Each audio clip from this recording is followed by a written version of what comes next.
Buongiorno Carlo Chiarappa, benvenuto e grazie innanzitutto per aver accettato il nostro invito. Piacere è tutto mio, veramente. Vorrei iniziare la nostra conversazione partendo un po' dalla sua formazione. Innanzitutto, se non sbaglio, lei proviene da una famiglia di musicisti. Sì, Chi è stato il primo, diciamo così, in ordine cronologico a- in famiglia ad abbracciare la musica? è stato anche mio fratello Vittorio, che ci ha lasciato molti anni fa, che era violoncellista. E mio nonno è stato lui che ci ha messo sulla strada. Per noi era obbligatorio essere musicisti perché andavamo ai concerti a Santa Cecilia, a Roma. Io ero innamorato del violoncello, avrei sempre voluto essere violoncellista e un giorno mio nonno mi portò e mi disse: tu suonerai il violino. Ma non si discute. Mi misero un violino e da allora. Ma il violoncello e i bassi restano sempre la mia passione profonda. Io ho avuto un figlio che era violoncellista, mio padre era violoncellista dilettante, dunque ce l'ho nel sangue il violoncello. Con chi ha iniziato a studiare il violino, le prime Con lezioni? un collega di mio nonno di Santa Cecilia, un violinista d'orchestra, certo Giacinto Mancini. Poi passai al conservatorio con certo Giulio Bignami e poi chiesi una borsa di studio e andai a studiare in Belgio. In Belgio con André Gertler, un ungherese che insegnava a Bruxelles. Gli è cambiato un po' il mio percorso. Sì, arriviamo poi a Bruxelles. Com'è stato lo studio innanzitutto a Roma, al conservatorio, com'era l'ambiente? Era un po', diciamo, io ero abbastanza dotato, dunque mi portavo avanti i miei difetti tecnici, non me li curavano perché mi facevano suonare. Allora era Renato Fasano il direttore del conservatorio. Facevo i saggi, ero uno dei migliori e tanto mi portavo dietro tutti i difetti veramente fondamentali del violino, l'arco, eccetera, che poi ho risolto piano piano a Bruxelles. Come è arrivato al Conservatorio Reale di Bruxelles? Bruxelles. Beh, una sera mio fratello che suonava, ripeto, era il violoncello, suonava nell'orchestra della RAI a Roma, e un Kammerkonzert, c'era André Gertler come solista con la moglie Diane Anderson e una sera dopo il concerto a Via Veneto eravamo insieme anche con un mio amico Gianluigi Gelmetti, chitarrista, direttore d'orchestra, e incontrai Gertler e gli chiesi di farmi un'audizione. Lui ha detto sì, d'accordo, venga da me nel mio albergo il giorno dopo. Gli ho fatto qualcosa e lui era d'accordo per prendermi, mi ha fatto una lettera che io poi ho dato al ministero e mi hanno dato una borsa di studio di 3 mesi. Vabbè, questo è un altro discorso. E dunque da lì è cambiata proprio la mia vita. Ok, quindi Gertler l'aveva colpita Sì, particolarmente. che poi dopo invece che te mi ha stancato moltissimo, insomma, è una lunga storia. E com'era strutturato lo studio a Bruxelles con lui? Per esempio, erano delle lezioni piuttosto incentrate sulla tecnica, piuttosto incentrate sulla musica? Sulla tecnica molto, sulla musica sì, ma la musica a modo suo, perché lui quando diceva che una cosa andava fatta in quel modo, non c'era verso di farlo in un altro, dunque era un insegnamento veramente autoritario, Ah. che ha finito col disgustarmi a un certo punto. Ma tecnicamente ho imparato moltissimo da André Gertler. Contemporaneamente però studiavo la musica da camera con certo Louis Poulet e lui invece era tutt'altro, lui pensava alla musica e basta. E questo per me era ossigeno. Lezioni individuali davanti a un pubblico tutti gli allievi che assistevano, cosa che poi ho continuato anch'io, ma senza chiedere di assistere, insomma, era bello che i colleghi si sentissero fra di loro. Dunque ogni lezione era un mini concerto. Ecco. E tuttavia, nonostante Gertler magari è stato un po' noioso, quegli anni lì sono stati piuttosto formativi, Fondamentali, sì, sì. fondamentali per il futuro poi Sì. da musicista. E Bruxelles come città rispetto a Roma è stato un cambio notevole? Terribile. ero partito con una borsa di studio insieme appunto a Gianluigi Gelmetti, che non c'è più, credo. No, è morto. Sì. Abbiamo avuto 2 borse di studio, lui per la direzione d'orchestra, io per il violino. E poi però la borsa di studio finiva. Lui dava lezioni di chitarra, io andavo a fare qualche in orchestra come aggiunto, Certo. dunque arrotondavamo un po'. Terminato lo studio a Bruxelles è iniziata immediatamente la carriera Sì, ho cominciato, sono presentato a Vittorio Veneto, lì mi hanno sentito, mi hanno invitato in diverse orchestre come Spalla e finalmente accettai Napoli. Napoli c'era Ferraresi che faceva i suoi ultimi concerti, Cesare Ferraresi, Aldo no, non stava a Napoli, Cesare Ferraresi, e feci il primo concerto a Napoli come altro primo. Da lì in poi ero io alla Spalla. A quell'epoca era molto bello, avevo l'alternanza, cosa che mi permetteva di svolgere i miei concerti. da Decidevo solista. il periodo, Sì. ecco, e decidevo anche i direttori, devo dire, cosa che poi ho continuato anche quando Muti mi ha chiamato a Firenze a Maggio Musicale, sceglievo i periodi, è chiaro, sceglievo Muti, sceglievo Zubin Mehta, sceglievo Abbado, sceglievo Giulini, erano tutti grandi, ho imparato molto da loro, questi grandi direttori. E Napoli parliamo, se non erro, San Carlo. San Carlo 1974 e poi il passaggio a Firenze è stato nel 1978, se non erro. Esatto. No, è stato appunto, ero a Napoli e Muti mi ha cercato e mi ha chiesto se mandava di andare a Firenze al Maggio Musicale, ho detto di sì, di corsa. Ho lasciato, sono rimasti male a Napoli, ma insomma mi hanno perdonato. Poi sono tornato diverse volte a Napoli come solista, dunque siamo rimasti in buoni Si è rapporti. rinsaldato il rapporto. Tra Napoli e Firenze la produzione era principalmente operistica, sinfonica? No, sinfonica e operistica. Sinfonico-operistica. Il livello all'epoca era molto differente, a Firenze era parecchio, sì. Quindi diciamo il passaggio a Firenze è stato migliore, cioè Sì. una delle differenze rispetto a Napoli è stata quella. Nonostante, diciamo così, quella che si definisca oggi un po' la routine d'orchestra, è stato comunque un periodo anche questo formativo importante. Ah, moltissimo. Ho citato dei grandi direttori, ho imparato tantissimo. E tra da loro. tutti, qual è che è rimasto più impresso? Claudio Abbado, senz'altro. Claudio Abbado lo sento praticamente da me in Francia quasi tutti i giorni, io sento una sinfonia di Mahler diretta da lui, lo stimo moltissimo. Ho avuto anche occasione di consigliarlo quando ha registrato i brandeburghesi su degli strumenti che non si intendeva molto di musica barocca, di strumenti barocchi, di archi barocchi, e gli ho consigliato appunto. E poi mi ha chiamato a Ferrara per fare il combattimento di Tancredi Clorinda, cosa che abbiamo fatto. Mia moglie anche suonava il violino. Insieme è stata una bella esperienza. Non ho mai visto Claudio Abbado, che io posso tranquillamente chiamare Claudio, non ho mai visto arrabbiarsi, contrariamente a molti altri, a quasi tutti gli altri. Sempre il gesto peggiore, più nervoso che ho visto da Claudio è stato questo. Una volta, ma una sola volta. Ecco, quando volevi il silenzio. Comunque un'esperienza meravigliosa. Poi Muti, non dimenticherò mai la Norma diretta da Riccardo Muti. Zubin Mehta, magnifico. È state belle esperienze. A un certo punto, mentre lei è attivo come spalla di queste orchestre qui, c'è stato, penso, un incontro che è stato piuttosto importante per la sua formazione. Forse il più importante, quello di Luciano Berio. Esattamente. Mio fratello Vittorio lavorava un po' come assistente in quell'epoca lì, era l'anno 76, sì, e mi portò a Radicondoli, dove c'è ancora la casa di Luciano, e Talia, la signora. Mi ha fatto conoscere Luciano,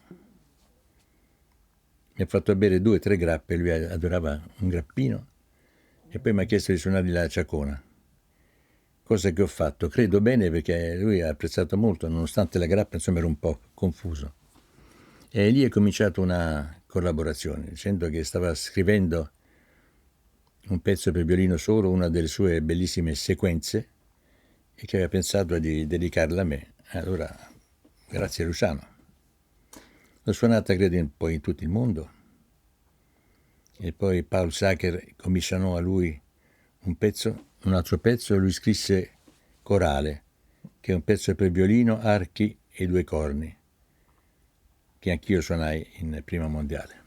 Ci arriviamo un po' alla volta. Volevo intanto sapere le prime impressioni di Berio come musicista. Berio mi ha affascinato dal primo momento che l'ho visto, perché non solo era il grande musicista, ma siamo presto diventati assai amici e abbiamo presto parlato delle nostre cose quasi segrete e ci siamo capiti. Lui mi sentiva, mi dava dei consigli, io lo sentivo.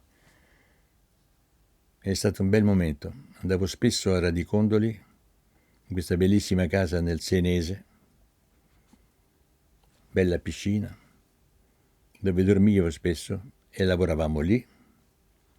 Un giorno fece una festa a Radicondoli, ero vicino alla piscina con lui, c'erano dei personaggi insieme a me. Poi a un certo punto dice, quello è Umberto Eco, Italo Calvino. Ho salutato, vado a prendere un bicchiere. C'erano queste persone qui. Quindi ha avuto possibilità di toccare, avvicinarsi anche all'ambiente culturale che frequentava bene. Sì. Berio è una persona molto curiosa, è vero? Molto, molto. Quindi aveva queste frequentazioni per alimentare... Con Umberto Eco hanno lavorato parecchio. Sì, centro sperimentale di fonologia di Milano, credo, in quegli anni lì. Anche negli anni quando 50. Con Maderna lavorava, a Milano. Quindi quando vi siete conosciuti Sequenza c'era già? Stava già scrivendo. Sì. E come si arriva poi alla stesura finale? A un certo punto mi ha fatto vedere il manoscritto, però come al solito Berio era in ritardo. La prima mondiale era già prevista al Festival di La Rochelle in Francia, ma io la musica non l'avevo. Allora mi ha detto vieni da me a Roma, dai, mangiamo insieme, facciamo la spesa e poi tu suoni. Insomma io ho suonato 15 ore al giorno e ogni tanto arrivava, ecco guarda, una pagina di Sequenza. Ci sono state delle cose scritta bene, molto violinistica, delle cose un po' irrealizzabili. Ad esempio, lui non era violinista, lo conosceva il violino però. La Sequenza comincia con 3 La. Ora, chi suona il violino sa che 3 La c'è una sola possibilità per farli, aiutandosi, parlo per gli specialisti, con la corda vuota, poi terza e quarta corda. Sì, ma lui cominciava con 3 Si. I 3 Si col violino, no, non si può. Ma non c'è problema di lui, mettiamo 3 La. E siccome tutto il pezzo si articola intorno a 2 note, La e Si, non c'era problema. E quindi il suo apporto in termini di tecnica violinistica, meccanica violinistica è stato piuttosto determinante. Determinante. Lui scrivendo per il violino ha inventato dei modi anche nuovi per scrivere certi passaggi, per non ripetere le note. Per esempio c'è un passaggio che invece di scrivere le note lui scrive le diteggiature, i numeri, le corde, i gruppi di legature che poi si ripetono variando ogni volta. È un po' difficile spiegare così, dovrei avere la musica, ma davanti. Ha fatto delle cose nuove veramente. E mi diceva sempre che voleva essere un omaggio a Bach e a Paganini, gestualmente. Sì. Infatti mi chiese di suonare a Torino una volta la Ciaccona e la Sequenza. Insomma, sono dei pezzi che se uno va dietro un vetro che non sente e guarda, sembra veramente quasi la stessa cosa. Quasi la stessa cosa. C'è qualche aspetto, qualcosa che caratterizza Sequenza a livello tecnico, a livello musicale? Sì, bisogna penetrarla musicalmente, non è facile.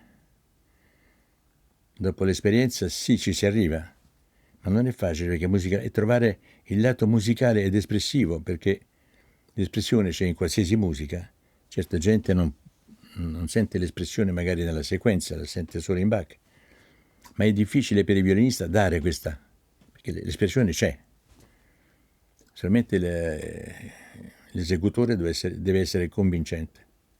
Insieme a questo aspetto, quindi diciamo così musicale, si può allo stesso tempo dire che Sequenza è un brano che sfrutta un po' la teatralità, guardandolo un attimo Sì. a distanza, perché mi sembra ci siano dei cambi repentini di dinamica o a Sì, volte di tempo, e quindi un brano molto virtuosistico sì, allo sì, stesso tempo. estremamente. È molto difficile?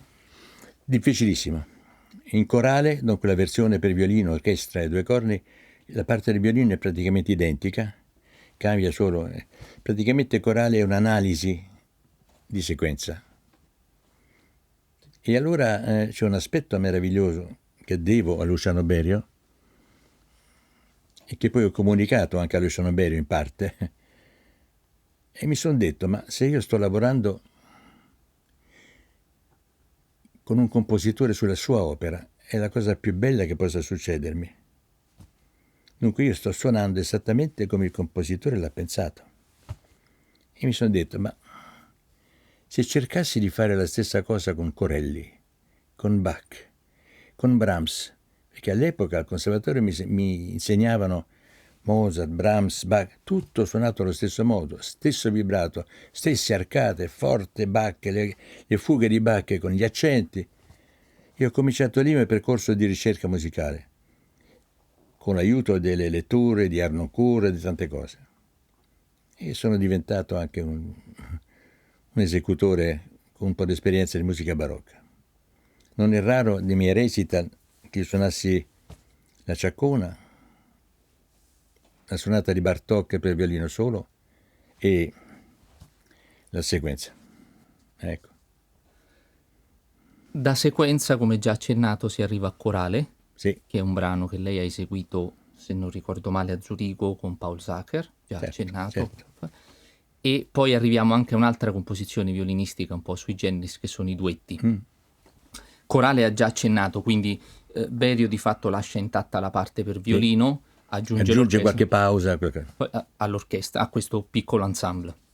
E, faccio un passo indietro. La prima esecuzione alla Rochelle, il pubblico Di come... sequenza. Sì, di sequenza. Il pubblico come ha Mi ricordo reagito? Rostropovich che mi ha baciato sulla bocca, come si fa in Russia. Insomma, è stato un po' sconvolgente. Gli è piaciuto moltissimo. Lui suonava un pezzo per violoncello e orchestra, Ritorno di Snovidenia si chiamava. Poi c'erano le sorelle Labec che suonavano dei pezzi di Luciano e ci fu questa prima esecuzione. Ero molto nervoso, ma andò benissimo, sì. E in quell'occasione Luciano mi scrisse una dedica che ora l'originale è presso l'Accademia, presso la biblioteca di Paul Sacher a Basilea. L'ho lasciata a loro, l'ho regalata.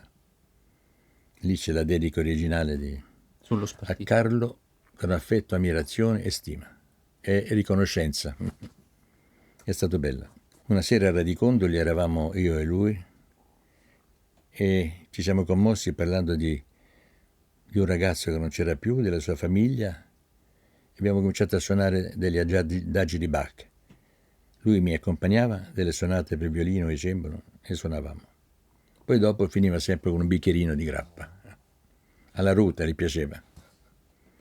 Luciano, È stato un bel sì, incontro. forse il più importante della mia vita musicale. E non solo musicale.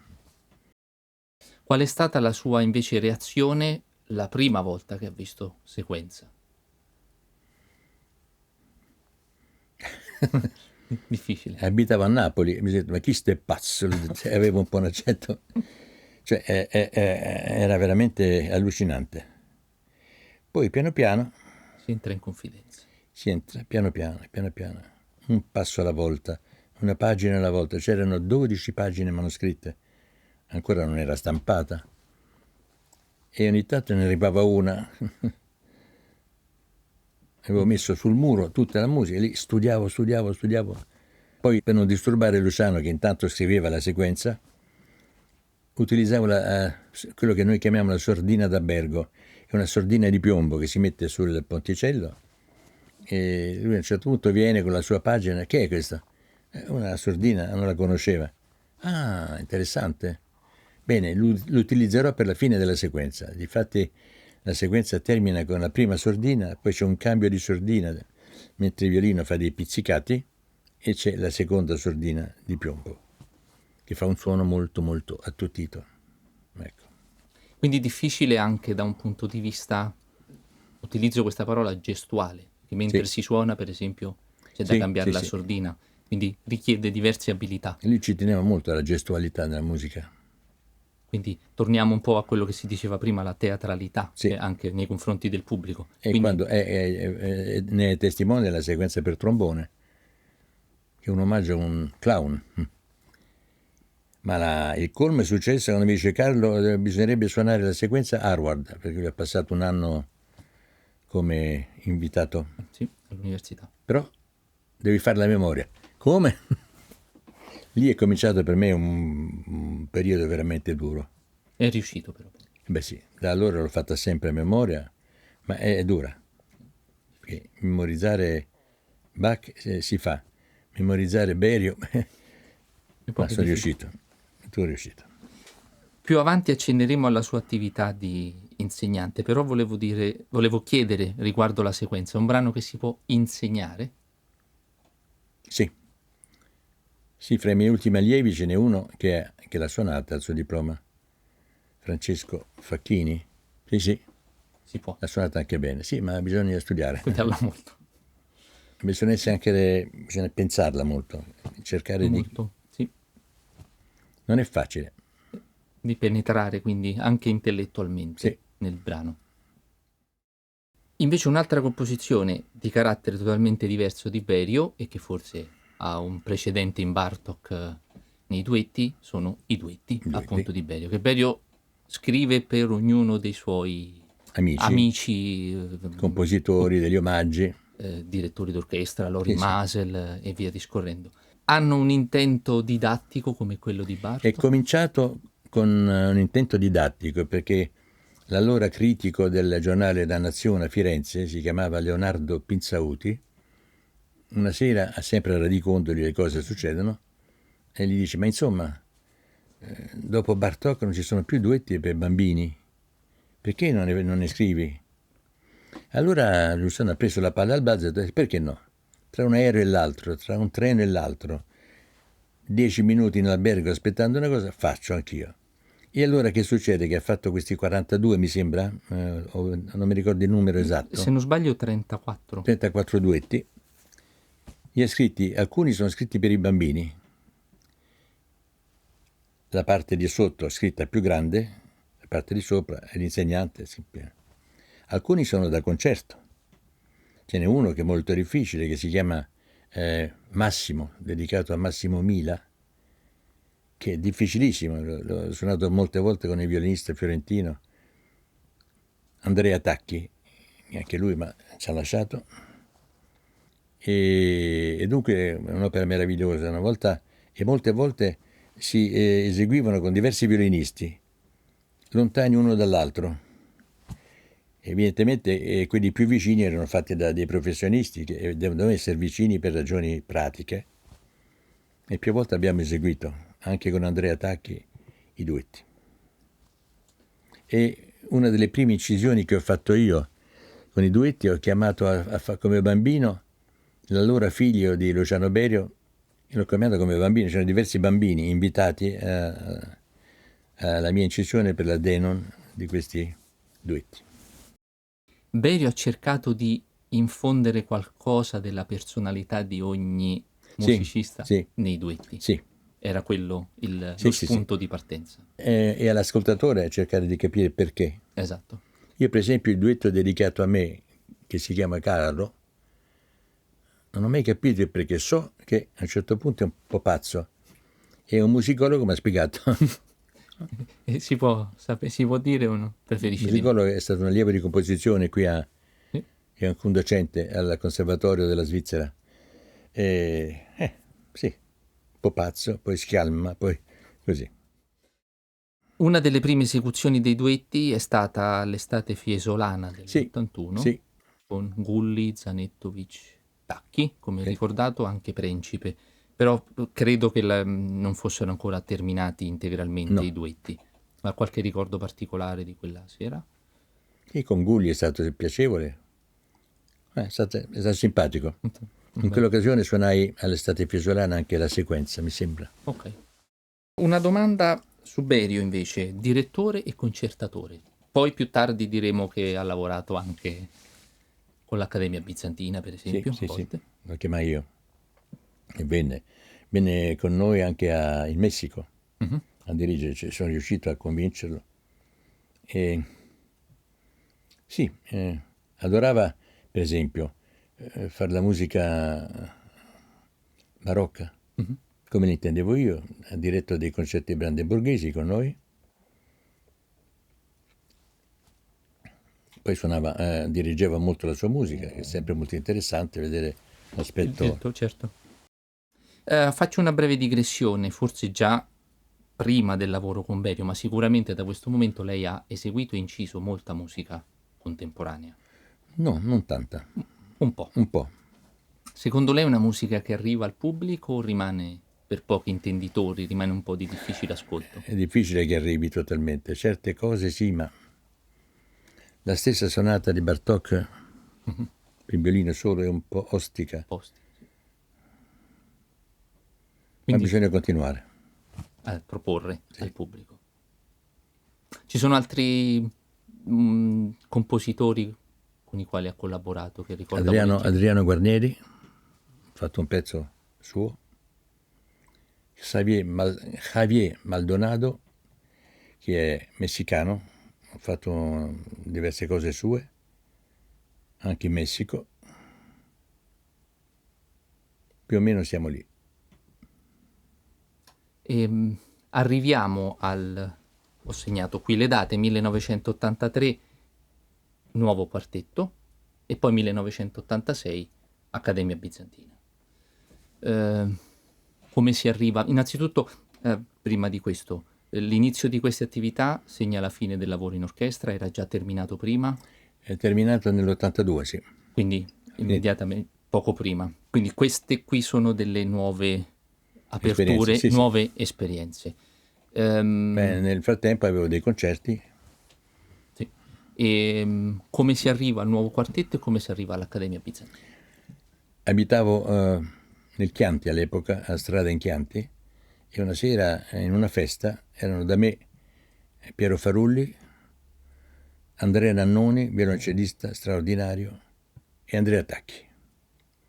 Allora Andrea Tacchi, Andrea Nannoni e un pianista avevano un trio che si chiamava Trio di Fiesole. Mhm. Andammo in serata fuori nel giardino e mi dissero se avevo voglia di far parte di un quartetto, che ne avevano parlato nel vecchio Farulli e che ero d'accordo che io fossi il primo violino con loro. E Andrea era d'accordo ad essere il secondo violino. Grande onore per me perché suonava benissimo. E ho detto sì, certo. Abbiamo cominciato a lavorare. Tanto lavoro, tanto lavoro. Prima di fare il primo concerto in una piccola città.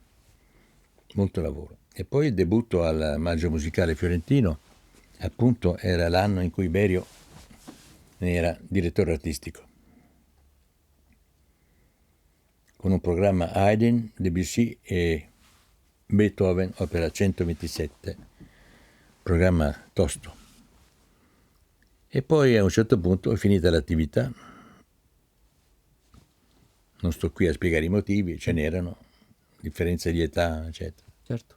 E differenze di visione anche. anche di prospettive. Il lavoro col quartetto forse soprattutto per un violinista o per uno strumentista d'arco forse è la cosa che dà più soddisfazione, anche di più di un Il massimo, il il massimo. massimo perché è una musica migliore che forse è stata Suonare, scritta. sì, suonare un quartetto di Beethoven, per esempio, ma anche Haydn, Mozart, Debussy, Ravel, abbiamo inciso anche questo. Un'esperienza meravigliosa. Nel 1986 Accademia Bizantina. Sì, Ha già accennato prima che l'inizio quindi di un interesse verso la filologia, diciamo così, musicale c'è stata al contatto con Berio. Era continuata nel frattempo l'interesse, è sì, ripartito. sì, ho continuato sì, sì.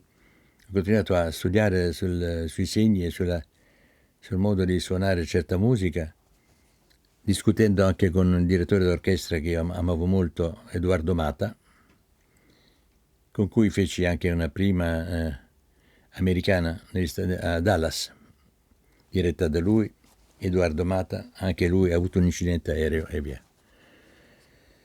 E continuate. Poi alcuni allievi miei facevano parte dell'Accademia Bizantina e mi chiesero se volevo suonare con loro. E poi abbiamo creato, sono andato lì, l'ho diretta, abbiamo lavorato insieme per molti anni, fino a che poi anche lì è finito. Le cose belle non possono mai continuare molto. Purtroppo. Cosa vuol dire cercare di rendere un brano di epoca barocca nella maniera più fedele possibile, secondo lei? Ma con l'approfondimento intanto dei segni, sapere cosa significa una legatura in Mozart, una legatura in Corelli, una legatura in Brahms, e già cambia la musica. Per non parlare dei temperamenti, l'accordare gli strumenti, suonare con un certo temperamento. E poi i tempi, le articolazioni. In Brahms abbiamo delle articolazioni molto più lunghe, nella musica antica sono molto più corte, ma non per questo staccate. E questo è il difficile poi. Non posso stare qui a spiegare questo perché è un lavoro veramente di anni. Arrivare per esempio a legare con una articolazione barocca è una cosa bellissima, ma non è facile. Non è facile, piuttosto lunga. E com'è stato proporre al pubblico questa musica? Ah, piaceva tanto. Piaceva tanto. Mi ricordo che quando Berio dirigeva il nostro ensemble, si divertiva facendo in quel modo lì. Per esempio il terzo di Brandeburghese si divertiva, gli piaceva quella musica e i tempi, perché se sentiamo il terzo Brandeburghese da Karajan o il terzo Brandeburghese suonato oggi sono due tempi completamente differenti, perché la musica cambia. Direi, come ho spesso detto anche, che la musica diventa colori, si colora di altre articolazioni, di altri suoni, i suoni cambiano. I suoni fanno parte della musica come le articolazioni.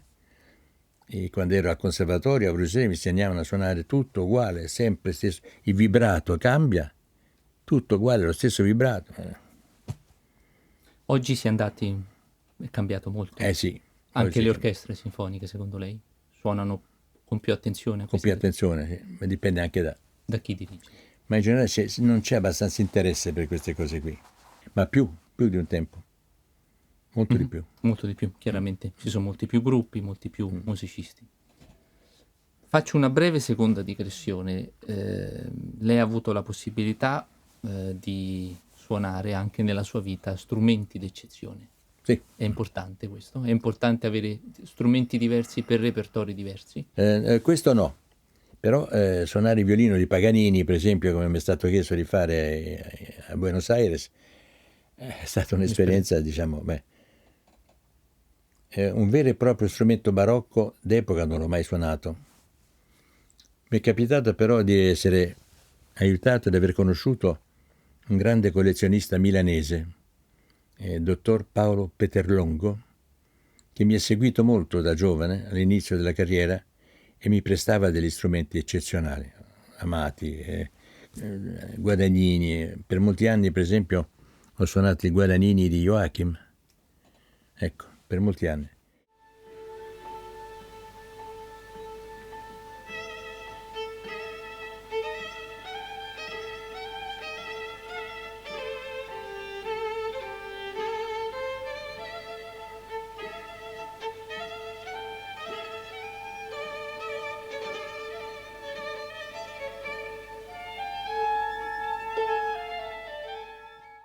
E poi a un certo punto mi sono comprato un bel violino, Guillaume, francese, con il quale poi ho continuato anche, perché si lamentava di essere suonato poco.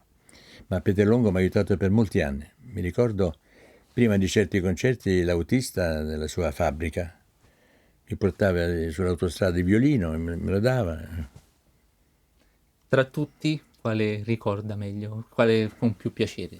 Un Bergonzi straordinario, Carlo Bergonzi. Guadagnini e Joachim, Guadagna.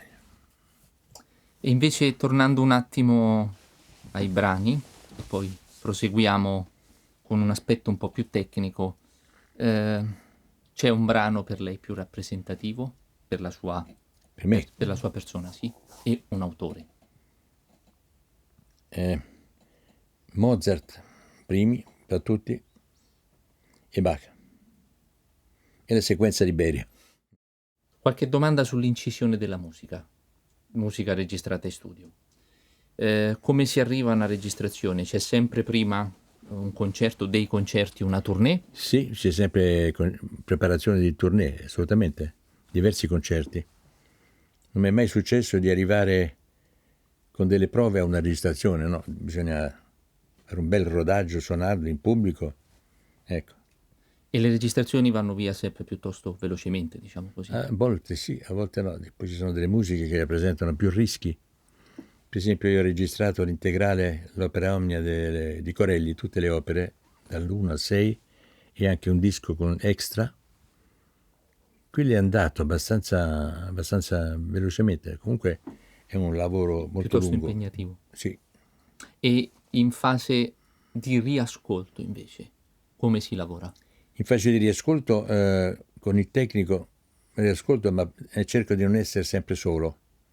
Voglio essere accompagnato da un collega che stimo, perché è molto stancante sentire gli errori. E allora mi faccio sempre aiutare. Magari sentono delle cose che non ho sentito, che per me vanno bene, invece no. C'è una registrazione a cui tiene di più? Sì, sì. Alcune sonate di Corelli, soprattutto da quando Ottavio Dantone è venuto a far parte dell'Accademia Bizantina, Ottavio Dantone, che è stato anche lui un amico. Ah sì, certamente il quartetto di Debussy e di Ravel, con il nuovo quartetto, e anche il quartetto di due quartetti di Schubert, fra i quali Rosamunda. Sì, questi sono molto... cioè, io non sento mai, non ascolto mai quello che ho registrato, ma i quartetti di Schubert ogni tanto li sento. E poco fa ha citato questa registrazione di Corelli dell'opera Omnia. Sì. Come si è arrivati a questo progetto? C'era un motivo La casa particolare? discografica mi ha chiesto anche se volevo, se mi interessava, il progetto mi interessava, avevo le persone giuste, abbiamo fatto, ci vogliono 2 violini, un violoncello che era bravissimo, che fra l'altro invito quest'anno nel mio paesino in Francia a suonare, Mauro Valli, clavicembalisti eccezionali, non ci vogliono molti più. E poi l'opera 6 con i concerti grossi, lì ci vuole proprio un'orchestra da camera. Le opere 1, 2, 3 e 4 sono delle sonate a 3, dunque 2 violini, basso e... L'opera 5 sono le sonate, le famose 12 sonate per violino e basso continuo. L'opera 6 i 12 concerti grossi, e poi c'è un disco in più con tutte le opere attribuite a Corelli di cui non si è sicuri. In fase di registrazione c'è un lavoro con il tecnico, col Sì, sì. tecnico del suono. C'è qualcuno che ascolta insieme al tecnico, che segnala gli sbagli, li scrive sulla partitura.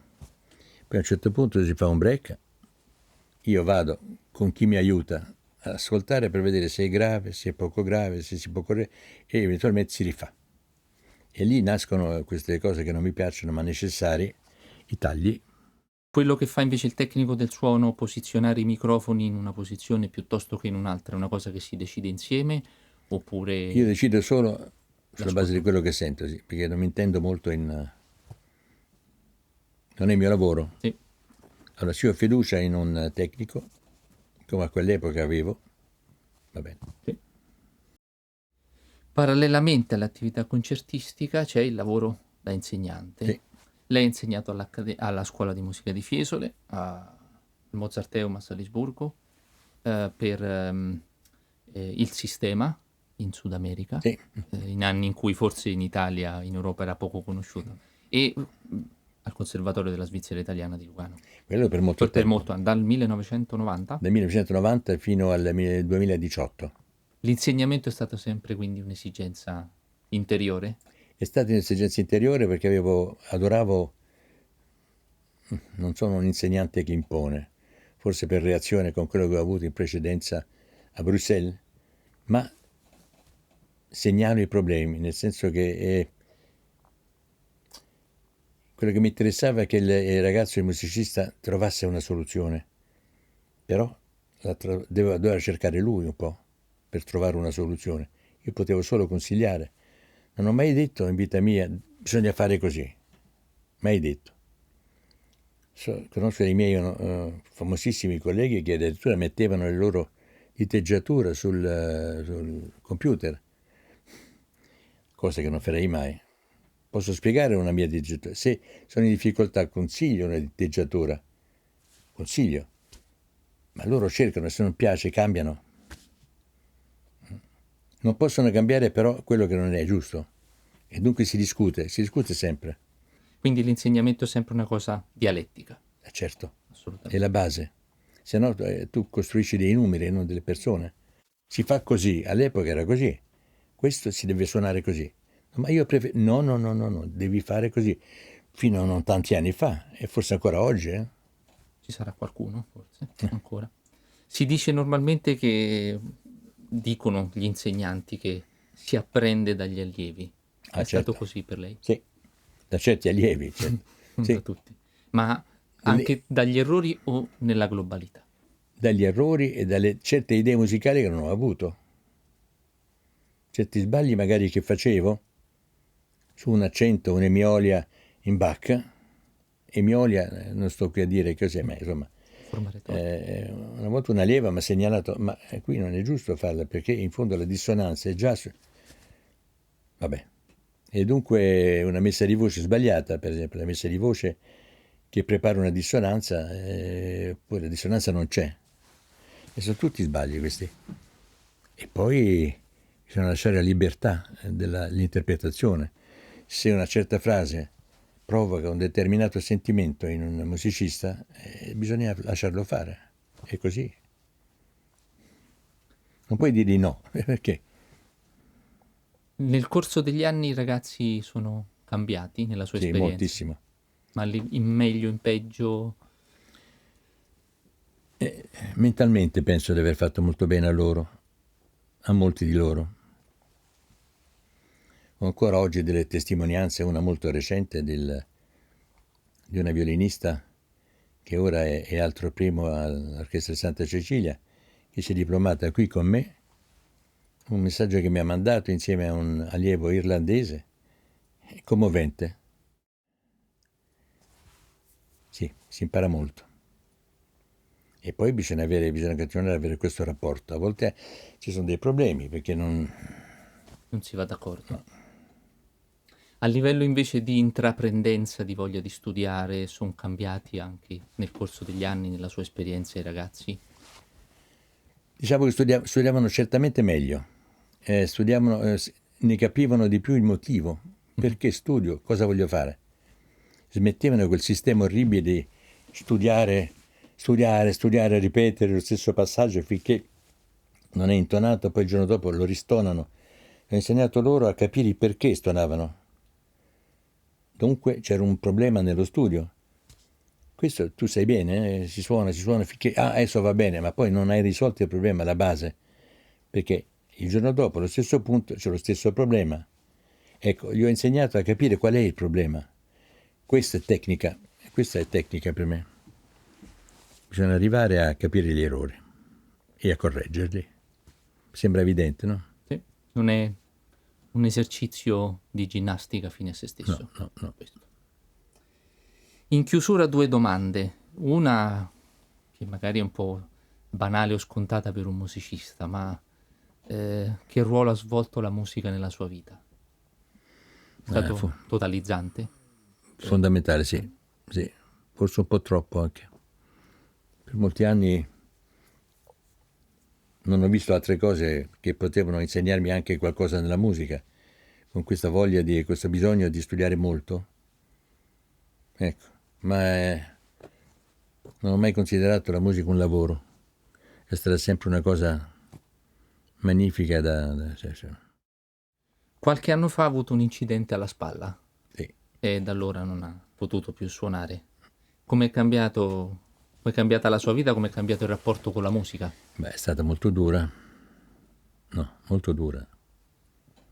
Io suonavo il violino anche di notte, per molti mesi io ho continuato a suonare con le diteggiature giuste. Un giorno insegnavo, un giorno al risveglio la mattina nella ciaccona ho trovato una diteggiatura durante la notte e l'ho insegnata e funziona. Poi posso citarti il passaggio, ma è stato incredibile. Ho suonato per molti mesi, molto tempo, suonavo i concerti, è stato traumatico perché ho fatto 5 operazioni alla spalla, ma non c'è stato verso.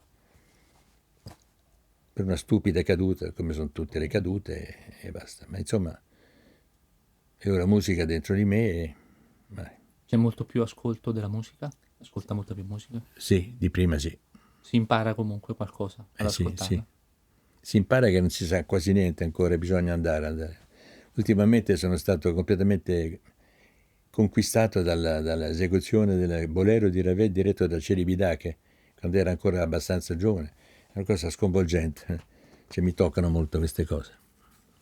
E lei ha avuto la possibilità di una carriera artistica multiforme, non solo esperienze diverse musicali da orchestrale, da solista, da camerista, ha avuto la possibilità di suonare con musicisti importanti, di conoscerli e di insegnare in diverse parti del mondo a tanti allievi diversi. Ha un messaggio per i giovani musicisti, per il loro futuro musicale? Per esempio, secondo lei la musica può essere ancora un valore di arricchimento per la società? Ah, sicuramente sì. Il consiglio per i giovani musicisti è farsi una domanda subito, chiedersi perché suono? Non basta dire perché mi piace la musica, no. Perché suono? Cosa voglio fare con la musica? La musica che cos'è? Molti pianisti, spero anche, non conoscono i quartetti di Beethoven, non conoscono la musica e suonano uno strumento. Dunque sono sportivi e non musicisti. E il musicista deve avere un po' di conoscenza, almeno. Sì. Questo direi loro, più che lavorate 8 ore al giorno. E il perché lavorare. Non basta dire perché mi piace, no. Mi piace perché.